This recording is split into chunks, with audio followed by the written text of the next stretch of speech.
ಮುದ್ದು ಭೈರುವ ಸ್ವಾಮಿ ಉರಿಗದ್ದುಗೆ ಏರ್ವಾಗ ಸಿದ್ಧಾರ ಶಿವ ಮಠಕ್ಕೆ ಬೆಳಕಾದೋ ಕೊಲನ ಕೊಲೆ.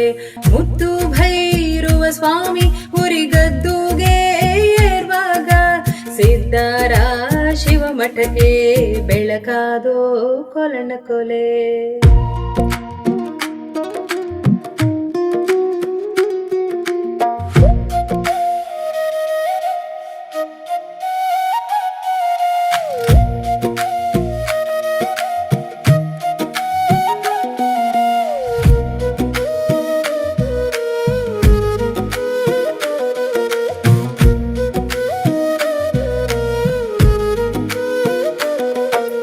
ಸಿದ್ಧಾರ ಮಠದಲ್ಲಿ ಸ್ವಾಮಿನ ಕಂಡೀರ, ಸಿದ್ಧಾರ ಮಠದಲ್ಲಿ ಸ್ವಾಮಿನ ಕಂಡೀರ.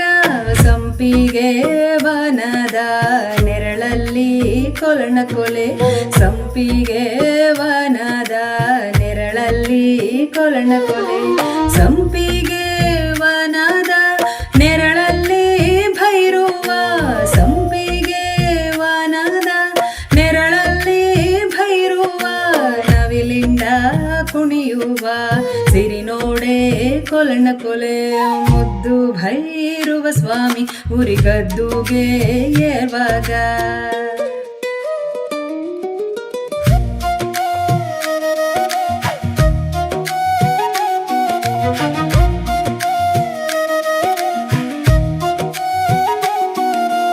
ಹತ್ತ ಬಾರದ ಗಿರಿಯ ಹತ್ತುತ್ತಾ ಭೈರುವ, ಹತ್ತ ಬಾರದ ಗಿರಿಯ ಹತ್ತುತ್ತಾ ಭೈರುವ.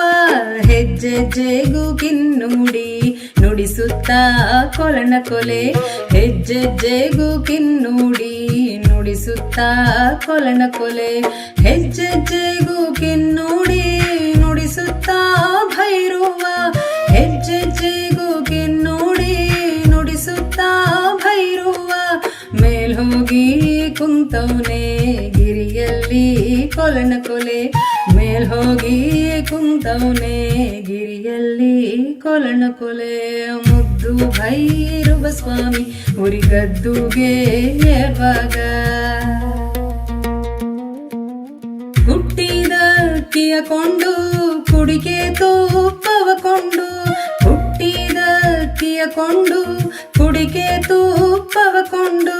ಸಣ್ಣ ಮಲ್ಲಿಗೆಯ ಹೂಕೊಂಡು ಕೊಲನ ಕೊಲೆ, ಸಣ್ಣ ಮಲ್ಲಿಗೆಯ ಹೂಕೊಂಡು ಕೊಲನ ಕೊಲೆ. ಸಣ್ಣ ಮಲ್ಲಿಗೆಯ ಹೂಕೊಂಡು ಭೈರುವ, ಸಣ್ಣ ಮಲ್ಲಿಗೆಯ ಹೂಕೊಂಡು ಭೈರುವ. ನಿಮ್ ಪೂಜೆಯ ಹೊತ್ತಿಗೆ ಬರುತ್ತೀವಿ ಕೊಲನ ಕೊಲೆ, ನಿಮ್ ಪೂಜೆಯ ಹೊತ್ತಿಗೆ ಬರುತ್ತೀವಿ ಕೊಲನ ಕೊಲೆ. ಮುದ್ದು ಭೈರುವ ಸ್ವಾಮಿ ಉರಿಗದ್ದುಗೆ ಏರ್ವಾಗ ಸಿದ್ಧಾರ ಶಿವ ಮಠಕ್ಕೆ ಬೆಳಕಾದೋ ಕೊಲನ ಕೊಲೆ.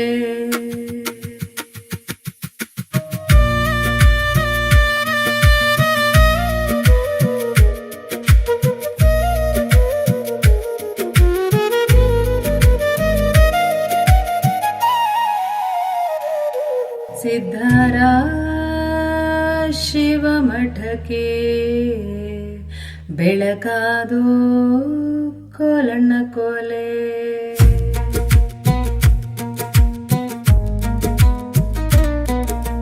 ಮುದ್ದು ಭೈರುವ ಸ್ವಾಮಿ ಉರಿಗದ್ದುಗೆ ಏರ್ವಾಗ ಸಿದ್ಧಾರ ಶಿವ ಮಠಕ್ಕೆ ಬೆಳಕಾದೋ ಕೊಲನ ಕೊಲೆ.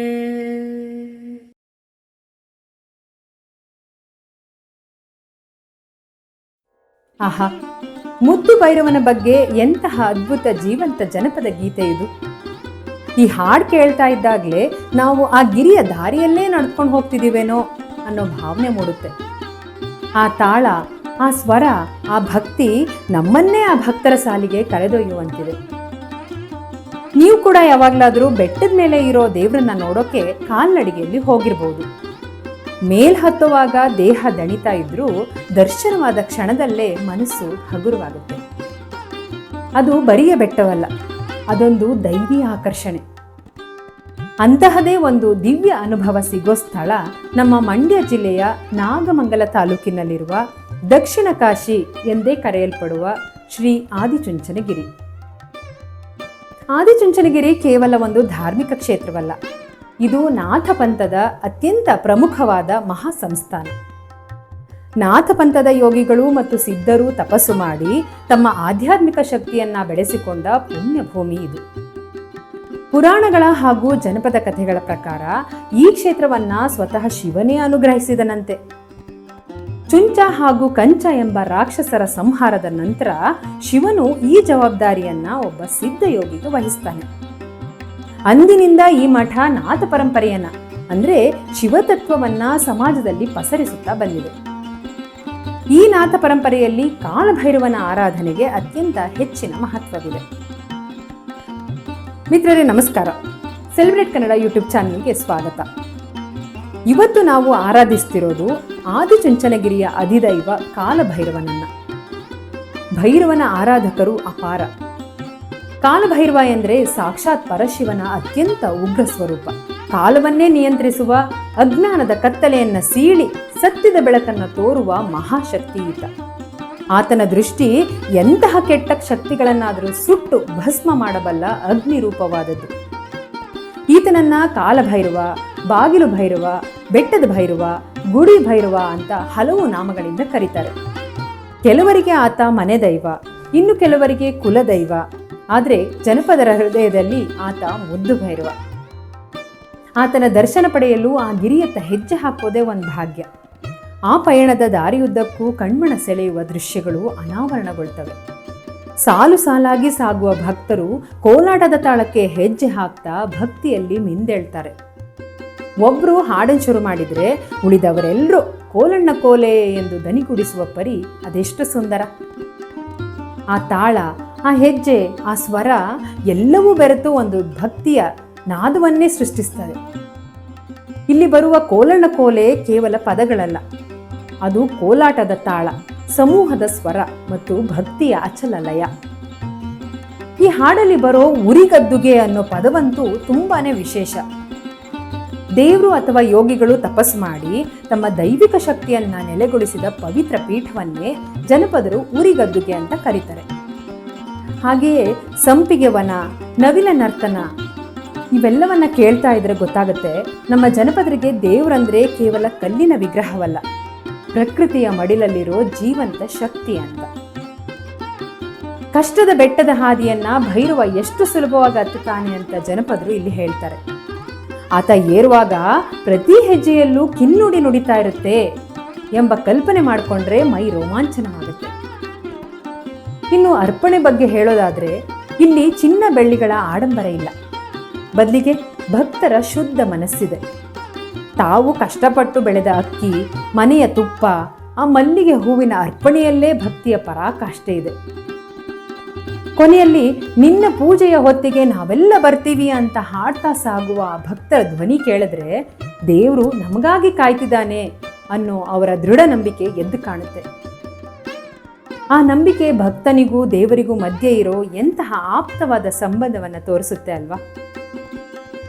ಹೀಗೆ ಭಕ್ತಿಯಿಂದ ದೇವರನ್ನ ಸ್ಮರಿಸ್ತಾ ನಮ್ಮಪ್ಪ ಭೈರವ ನಮ್ಮನ್ನ ಕೈ ಬಿಡೋದಿಲ್ಲ, ಎಂತಹ ಕಷ್ಟ ಸುಖಗಳಲ್ಲೂ ನಮ್ಮನ್ನ ಕೈ ಹಿಡಿದು ನಡೆಸ್ತಾನೆ ಎನ್ನುವ ಅಚಲವಾದ ಭರವಸೆಯಿಂದ ಆತನ ದರ್ಶನ ಮಾಡಿ ಪಡೆಯುವ ಸಂತೋಷ ಮತ್ತು ತೃಪ್ತಿ, ಅದನ್ನ ಕೇವಲ ಅನುಭವಿಸಿದವರಿಗೆ ಮಾತ್ರ ತಿಳಿಯಲು ಸಾಧ್ಯ.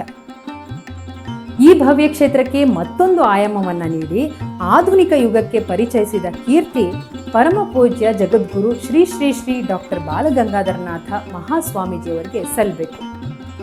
ಧಾರ್ಮಿಕ ಕೇಂದ್ರವಾಗಿದ್ದ ಈ ಕ್ಷೇತ್ರವನ್ನ ಶಿಕ್ಷಣ ಮತ್ತು ಸಮಾಜ ಸೇವೆಯ ಮಹಾನ್ ಕೇಂದ್ರವನ್ನಾಗಿ ರೂಪಾಂತರಿಸಿದ್ದು ಅವರ ದೂರದೃಷ್ಟಿ.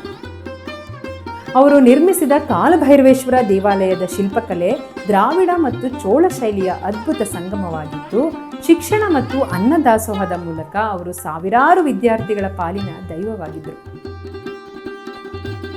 ಈ ಹಾಡು ನಿಮ್ಮ ಮನಸ್ಸನ್ನು ಸ್ಪರ್ಶಿಸಿದ್ರೆ ತಪ್ಪದೆ ಕಮೆಂಟ್ ಮಾಡಿ ನಿಮ್ಮವರೊಂದಿಗೂ ಹಂಚಿಕೊಳ್ಳಿ. ಆದರೆ ಕೇವಲ ಈ ಹಾಡನ್ನು ಕೇಳೋದಷ್ಟೇ ಅಲ್ಲ, ನಾಗಮಂಗಲ ತಾಲೂಕಿನಲ್ಲಿರುವ ಈ ಪವಿತ್ರ ಕ್ಷೇತ್ರಕ್ಕೆ ಒಮ್ಮೆಯಾದರೂ ಭೇಟಿ ನೀಡಿ. ಕೇವಲ ಭಕ್ತಿಯ ದರ್ಶನವಷ್ಟೇ ಅಲ್ಲ, ದೇವಾಲಯದ ಅದ್ಭುತ ಶಿಲ್ಪಕಲೆ, ಪ್ರಕೃತಿಯ ಮಡಿಲಲ್ಲಿರುವ ಶಾಂತಿ ಮತ್ತು ಅಲ್ಲಿನ ಅನ್ನದಾಸೋಹದ ಅನುಭವ ಖಂಡಿತವಾಗಿಯೂ ನಿಮ್ಮ ಜೀವನದ ಮರೆಯಲಾಗದ ನೆನಪಾಗಲಿದೆ. ಭೈರವನ ದರ್ಶನ ಪಡೆದು ನಾದ ಪರಂಪರೆಯ ಆ ಆಧ್ಯಾತ್ಮಿಕ ಶಕ್ತಿಯನ್ನ ನೀವು ಕೂಡ ಅನುಭವಿಸಿ. ಮತ್ತೆ ಇನ್ನೊಂದು ಅದ್ಭುತ ಕನ್ನಡ ಜನಪದ ಗೀತೆಯೊಂದಿಗೆ ಸಿಗ್ತೀನಿ. ನಮಸ್ಕಾರ.